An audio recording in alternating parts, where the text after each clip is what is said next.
Hey team, the correct term for a rebar installer is a rod buster. FYI, we are not rod busters.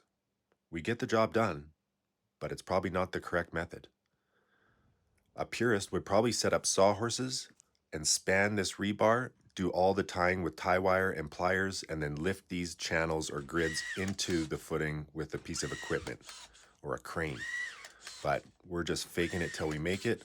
We span the footing with a couple pieces of number 5 bar, then we suspend our top row, and then we install our stirrups, and then we get everything hanging nice, and we slide our bottom row in there, and we tie it with our rebar guns wherever we can reach with those, and then hand ties with the twister.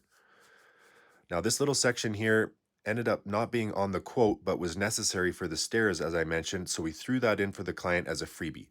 Carson cut the rebars a little too short, but such is life, and we carried on. Because it was a freebie, it didn't matter too much. It's way overkill here, guys, so we added in that 4-foot section at no cost.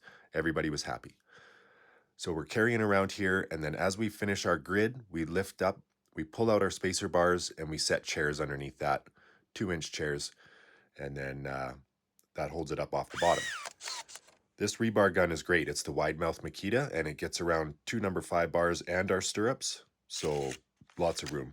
This gun is also amazing, so fast. It's the Milwaukee duplex nailer, so it leaves the head sticking out just a little bit so that you can get a hammer on them and easy strip.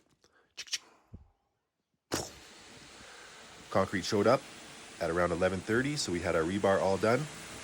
And now we're pouring. We're pouring fairly dry with 32 MPa. We're about a 110 slump with still hot water heating for winter.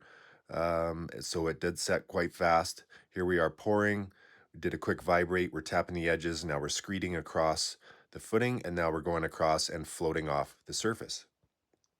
So we were pretty close to exactly halfway with our first truck, so it was a little scary, but we did end up making it for a total of 6 cubic meters on this pour, and life is good.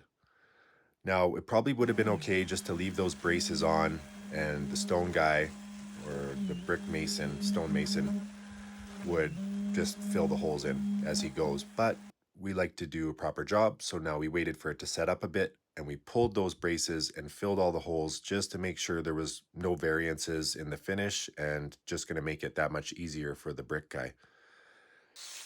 Now, it was pretty hot yesterday, so yeah, everything went pretty smooth. We're just trying to leave a rough magnesium float finish. We don't want to seal it up with the trowel to make it too smooth. We want some bonding there, and then we also put some poly down on the surface to help the cure rather than sealer.